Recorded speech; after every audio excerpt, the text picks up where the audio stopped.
الله والحمد لله والصلاة والسلام على رسول الله صلى الله عليه وسلم. أهلا ومرحبا بكم أبنائي وبناتي الطلبة وطالبات الصف الأول. يا راجل أنت حفظت بقى طبعا. تمام. التفسير احنا أخذنا لغاية فين في التفسير يا عم الحاج؟ خلصنا تقريبا. يا راجل خلصنا خلص كله؟ يا رجل قول كلام تاني. خلصناه خلاص. طيب والأحاديث خلصناها؟ يا راجل يبقى مادة الحديث إن شاء الله. ومع الحديث التاسع نعمة الصحة والوقت. عن ابن عباس رضي الله عنهما قال النبي صلى الله عليه وسلم: نعمتان مغبون فيهما كثير من الناس، الصحة والفراغ. رواه البخاري.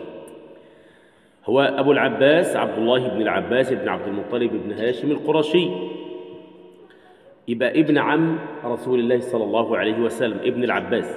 يعني ابن عم؟ العباس عم النبي، وده اسمه عبد الله بن مين؟ عن ابن عباس وسيدنا عبد الله بن عباس يعني. خلاص.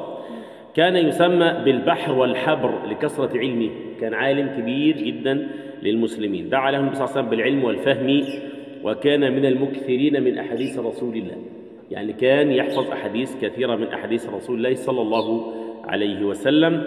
روى 1660 حديث، 1660 حديث على النبي صلى الله عليه وسلم. مات سنة 68 هجريا بالطائف وعمره 71 سنة.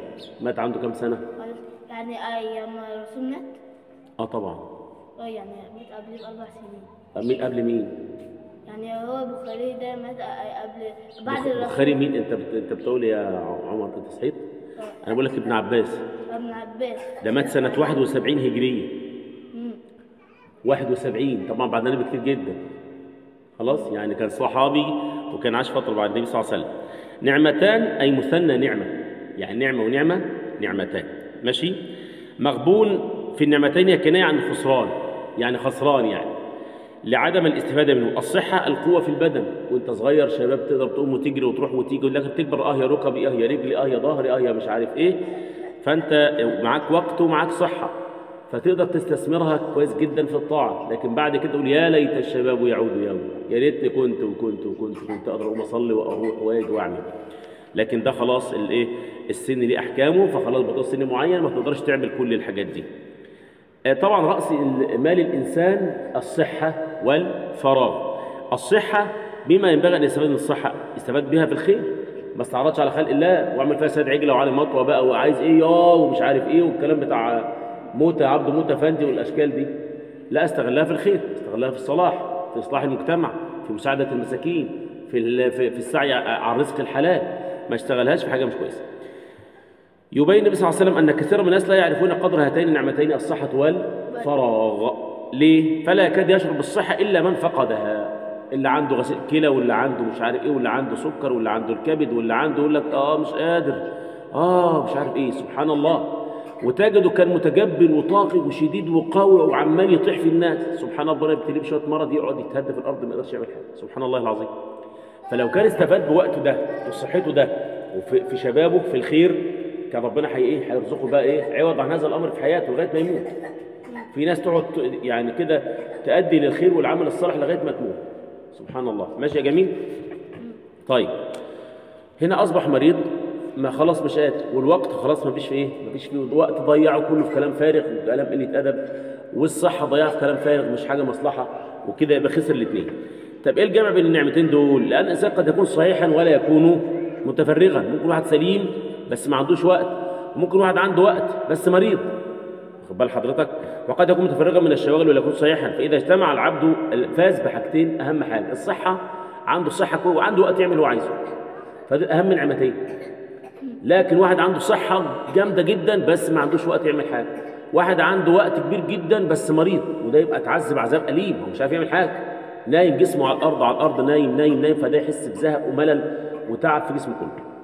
طيب الهدف من الحديث المثابرة والمسارعة إلى فعل الخيرات وعمل الصالح في الدنيا. خد حضرتك، عمل الصالح عشان تستفيد منه في الدنيا والآخرة. ماشي يا عم. الجد والعمل، تقدير النعمة، الحرص عليها، والاستفادة منها. من مظاهر تضييع نعمتي الصحة تعاطي المخدرات والمسكرات والكلام الفارغ، التدخين، عدم الاعتناء بنظافة الجسم والطعام والشراب، أكل الوجبات السريعة في الشارع، ياخد احدف احدف احدف والآخر يجي على دماغك أنت بقى سكر وضغط وكلى وكبد ونيلة. ماشي. عدم ممارسة الرياضة، قاعد يبقى عندك خمول وعندك كده إيه جسمك فيه تخمة وخمول كده مش قادر تتحرك، ده من ضمن مظاهر إن أنت ما بتستفدش بالإيه؟ بالصحة ولا بتستفيد بالوقت. من مظاهر تضييع الوقت بقى الجلوس في الطرقات والقهوة، تقعد على القهوة وتشيش مع الناس، مش أنت طبعا بكلم الناس الوحشة. السهر في غير طاعة الله عز وجل، تضييف وسائل التواصل الاجتماعي، اقعد على النت مثلا واضيع وقت الساعه 3 الفجر واروح قايم نايم، الفجر يأذن وما اصليهوش، يبقى انت كده قاعد طول الليل على النت ونمت ما صليتش الايه؟ الفجر. التحدث في الهاتف للساعات طويله، ممارسه الالعاب الالكترونيه، البابجي والفاير ومش الفاير والبابجي والكلام ده تضيع فيها ساعات كتير جدا ملوش لازمه. من واجباتنا تجاه الوقت بقى استثمار الوقت في التعليم والطاعه فيما ينفع النفس، الوقت كالسيف ان لم تقطعه قطعك، والأنفاس معدودة والأعمار محدودة، مش كده؟ فينبغي أن يستثمر الإنسان في الخير وإيه؟ والطاعة. ماشي يا عم الحاج؟ والنفع الديني والدنيوي، تحفظ قرآن، تجتهد في العلوم الشرعية، تجتهد انك ترفع مستواك العلمي وهكذا. لأن النفس إن لم تشغلها بالحق شغلتك هي بالباطل. النفس لو ما شغلتهاش بالحق هتشغلك بالإيه؟ بالباطل. طب الحديث ده بيرشد لإيه بقى يا عم الحاج عمر؟ تنبيه النبي صلى الله عليه وسلم على عظيم نعم الله على عباده. طيب الصحة والفراغ من النعمة العظيمة التي أن تعود على الفرد والمتابعة بالرقي والتقدم. الحث على الاستفادة من الصحة قبل المرض ومن الفراغ قبل الانشغال. التوجه إلى اغتنام فرص الخير والإفادة بما أتيح للشخص من إيه؟ تلاقي العلماء بتوع زمان كانوا بيحفظوا القرآن وينتجوا حاجات ويألفوا كتب، لو الواحد قعد عمره كله مش هيعمل حاجة زي كده. ده استفاد بوقته، كل لحظة كل ثانية كان بيستفيد بالوقت. كان في علماء ينسى ياكل من كتر اجتهاده في العلم وانشغاله بالعلم، ينسى ياكل، مش فاضي انه ياكل، لذلك كانوا يعملوا له الاكل زي ايه؟ زي سريد كده، ياكله على طول كده ما يمضغش، يبلع عشان مش فاضي ان هو يقعد يعمل ايه؟ يقعد يجيب اكل بقى ويقعد مش فاضي، ما عندوش وقت. استغلوا في ايه؟ في العلم، فانتجوا اكبر حضاره على مستوى التاريخ خلاص، اللي وعليها قامت كل الحضارات، ومنها ايه؟ الحضاره الاوروبيه الحراميه دول اللي سرقوا كل التقدم العلمي والتكنولوجي والابحاث. الاساس كل النظريات دي المسلمين عملوها، هم خدوها طوروها سرقوها ونسبوا بعض النظريات لنفسهم، من حتى حاجه اسمها الامانه العلميه. انا مع الماجستير او الدكتوراه بنسب انا جبت الكلام ده من مين، انا استهلت الكلام ده عند مين، واكتب اسم العالم واسم الكتاب اللي جبت منه الكلام ده. دي اسمها الامانه العلميه، ولو انا اثبت ان انا ما جبتش كده مش هاخد الدكتوراه ومش هاخد الماجستير وهبهدل ويبقى فيه فضيحه بقى، خلاص ده حرامي بيسرق. تمام.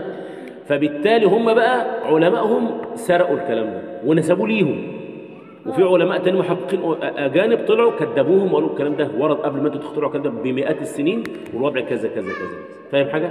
الخوارزمي وغيره وغيره وغيره، وابن سينا في الطب، والخوارزمي في الرياضيات والكلام ده، احنا الاساس كل شيء. هم خدوا الحاجات دي بقى، هو الحروف. بص الحروف الصفر ده كان اختراع رائع جدا.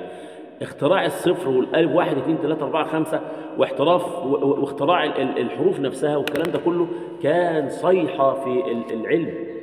وغير كده النظريات كلها بقى في التقدم، الرياضيات والفلك والطب والهندسه والكلام ده كله، مين اللي عاملها؟ علماء مسلمين عرب. ماشي.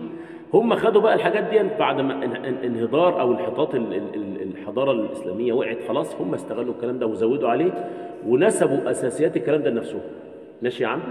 يقول لك فيثاغورس واقليدس والكلام ده، لا، في نظريات قبل فيثاغورس وقبل الناس دي اصلا معروفه ان المسلمين ايه؟ اوجدوا هذا الكلام. الشيخ اللي اخذوا امريكا، احنا كنا واخدين امريكا الجنوبيه، امريكا الشماليه. لا اكتشاف، مش واخدينها، ما خدناش. اكتشف المسلمون هذه القارتين قبل ما تيجي امريكا، امريكا اصلا حراميه، سرقت ارض وقتلت شعب. قتلت شعب عربي. لا مش عربي، في منهم مسلمين كتير. كان في واحد اسمه ابو بكر لا ده واحد من غانا اسمه، بيجيبوا لك انت في الافلام الزومبي، يعمل لك كده وياكل بشر ومش عارف ايه. واحد اسمه بكر الزومبي ده كان من غانا، وراجل امير كبير، سلطان يعني، خليفه كبير او ملك كبير، ساب الملك لاخوه، راح فتح اراضي جديده في امريكا ونشر فيها الاسلام. فلما نزل، وفي قبائل دلوقتي حاليا في امريكا، في قبيله بعيد قوي عن مرماهم، عددهم قليل بس اسمائهم كلها مكه والمدينه، اسمهم كده، واحد يقول اسمه مكه واسم مدينه وعلى الشريعه الاسلاميه وعلى الدين الاسلامي، ما زالت موجوده لغايه دلوقتي. تمام. لكن امريكا ابادت كل من قدامها بقى، ابادته ليه؟ عشان ينشئوا شعب، ينشئوا بلد، وجابوا كل المطرود والحرامي واللي محكوم عليه في الدول الثانيه وجمعوهم في امريكا دي، واسسوا دوله ثانيه اسمها الامريكتين او امريكا، اللي هي امريكا المعروفه الولايات المتحده يعني. لكن اصلهم حراميه اساسا وسرقين. تمام. خلاص يعني تاني فرنسا تعتبر من ضمن الدول اللي هي عندها احتياطي ذهب وما عندهاش ولا منجم ذهب اصلا، حراميه. برج ايفل مثلا عملوه منين؟ سرقوا الحديد بتاعه من الجزائر. وهلم جرى بقى قيس على ذلك اللعيبه نفسهم، يعني تحس نادي فرنسا وكلهم اصلا اجانب افارقه، واخد بالك؟ فهم يعني قائمين على حضارات تانية وللاسف يعني، واحنا بنمجد فيهم ونعظم فيهم، هم ما يسووش ثلاث تعريفه. ماشي يا باشا؟ ماشي.